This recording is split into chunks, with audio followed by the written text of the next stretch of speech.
Hello friends, मैं अनूप सरकार आप सभी का स्वागत करता हूं। तो जैसा कि आज एक मुद्दा है, बीपीएससी की तैयारी करने वाले विद्यार्थी बड़ा जोर शोर से लगे होंगे। 70 बीपीएससी की तैयारी की हम लोग बात कर रहे हैं, है ना। 70 बीपीएससी की 70 बीपीएससी की बात हम लोग यहाँ पर कर रहे हैं।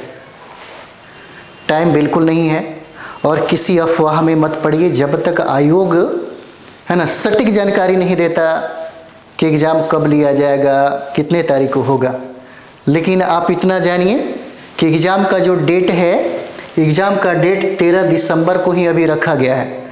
इसलिए आपका तैयारी 13 दिसंबर को लेकर के ही होना चाहिए, है ना। कब? 13 दिसंबर को हो रहा है। अब सबसे इम्पॉर्टेंट है कि 20 दिन का हम लोग टारगेट बनाते हैं कि 20 दिनों में क्या करना चाहिए। 20 दिनों में अगर आप लगातार 12-16 घंटा अगर लगे रहते हैं तो आपका स्कोर भी बढ़ेगा और आपके रिजल्ट आने की संभावना भी बढ़ जाएगी। 20 दिनों में हमें क्या करना चाहिए? क्या एक साल से तैयारी तो कर ही रहे हैं आप, 8 महीने 9 महीने से तैयारी तो कर ही रहे हैं, लेकिन 20 दिनों में हमें क्या करना चाहिए, है ना। तो 20 दिनों में सिर्फ 2 ही काम करिए। 20 दिनों में सिर्फ 2 काम करिए। सबसे पहला जो काम है वो काम होता है आपके रिवाइज का। सबसे पहला काम क्या है? वो रिवाइज का है। रिवाइज करिए, यानी कि कोई भी सब्जेक्ट अब ज़्यादा दिनों में पूर्ण नहीं करना है, मात्र 2 दिनों के अंदर ही आप अपने सब्जेक्ट की पूर्ण रिवीजन कर लीजिए। जिसका जितना बार रिवीजन होगा वही डिवीजन को हासिल करेगा। यानी कि आपको बार बार रिवीजन करने की अब जो ज़रूरत है वैसा अब नहीं है। अब आपको सब्जेक्ट बाय रिवीजन करना होगा।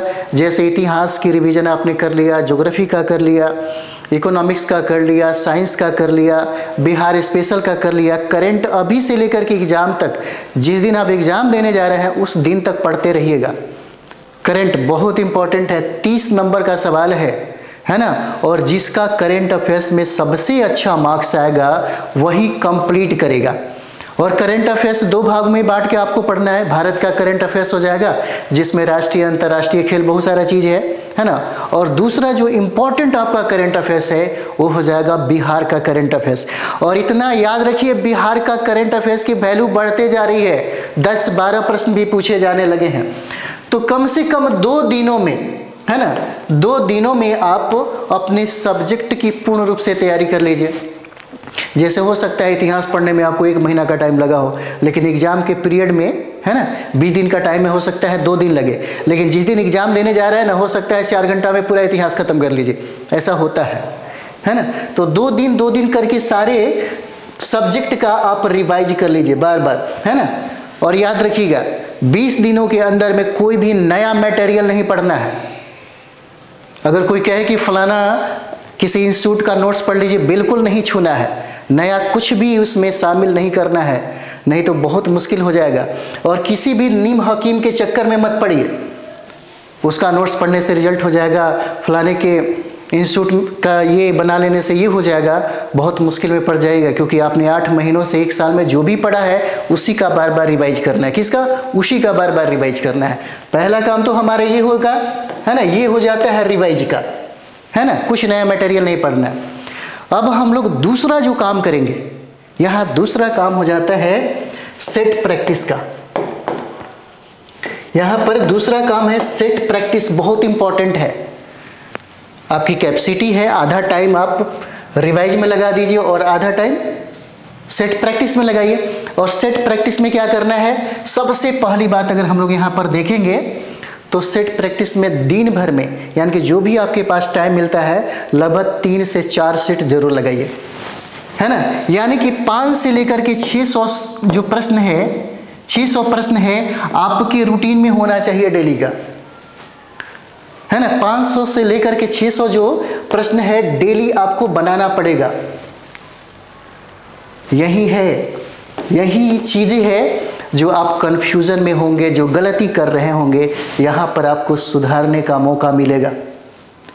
जितना प्रैक्टिस करिएगा, सेट प्रैक्टिस, सभी टाइम है सिर्फ सेट प्रैक्टिस का, सभी यानी कि 150 प्रश्नों का जो सेट आप कर रहे हैं, 150 प्रश्नों का जो प्रैक्टिस सेट कर रहे हैं उसको करिए। और इतना याद रखिए 1/3, 1/3 क्या है, निगेटिव है, तो 1/3 को भी याद रखना पड़ेगा, दिमाग में रख के करना पड़ेगा, है ना। ज़्यादा गलती आपसे ना हो जाए, अगर ज़्यादा गलती हो जाएगा तभी भी रिजल्ट रुक जाएगा, इसलिए ज़्यादा गलती नहीं करना है।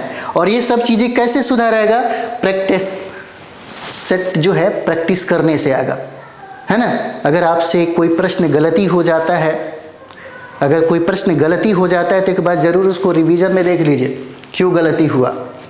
और याद रखिएगा जो सारे लोग प्रश्नों को सही करते हैं वो प्रश्न आपसे गलत नहीं होना चाहिए, कॉमन प्रश्न बिल्कुल गलत नहीं होना चाहिए। अगर कॉमन प्रश्न आपने गलती कर दिया तो रिजल्ट उसी वक्त आपका रुक जाएगा, क्योंकि सारे जो जनरल विद्यार्थी है जिस प्रश्न को बना लेते हैं वही प्रश्न अगर आपसे गलती हो जाए तो मुश्किल हो जाएगा। और प्रैक्टिस करिए, इस तरह से प्रैक्टिस करिए कि कम से कम आपका स्कोर जो है 100 पार करे घर पर, 100 आराम से 1/3 निगेटिव काट करके आपका 100 आना चाहिए यहाँ पर, है ना। अब सवाल बनता है कि जो कन्फ्यूजन में हमें बार बार गलती हो जाता है, जो प्रश्न बार बार गलती हो जाता है, जो फैक्ट बार बार गलती होता है, उसके लिए हमको क्या करना चाहिए।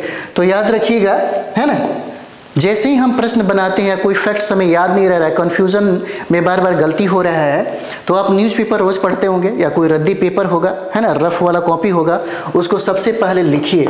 सबसे पहले लिखना है, बार बार लिखिए, 2 बार 3 बार 4 बार जितना भी हो जाए, है ना, जितना भी बार आप लिख सकते हैं लिख लीजिए। रटना नहीं है, एकदम तोता की तरह रटना नहीं है, 3-4 बार लिख लीजिए, है ना। जैसे ही प्रश्न आएगा ना दिमाग क्लिक करेगा और निश्चित तौर पे वो प्रश्न आपका सही हो जाएगा, है ना। ये भी तरीका होता है, यह भी तरीका होता है ना, याद करने का। तो ये 2 ही चीज़ अभी करना है, बाकी कुछ नहीं करना है ना, बाकी कुछ नहीं करना है। अफवाह पे ध्यान मत दीजिए, अफवाह उड़ी हुई थी लेकिन आयोग ने अपने साइट पे इसको सही कर दिया कि 13 दिसंबर को ही एग्ज़ाम लेंगे। फिर भी अगर कुछ ऐसा करता है तो जब तक आयोग कुछ ऐसा नहीं सूचित करे तब तक बातों को स्वीकार मत करिए, है ना। तो इतना ही काम करना है, आपने जो पढ़ा है 8 महीने से 1 साल से जो भी पढ़ा है सिर्फ उसी का रिवाइज करना है आधा टाइम में, और आधा टाइम में सेट जो है वो प्रैक्टिस करना है। जितना ज़्यादा से ज़्यादा प्रश्नों को आप बना सके, कम से कम गलती हो ये ज़रूरी है, 1/3 निगेटिव है, इतना याद रखिएगा, है ना। तो चलिए हम लोग मिलते हैं क्लास में। थैंक यू वेरी मच आप सभी लोगों को।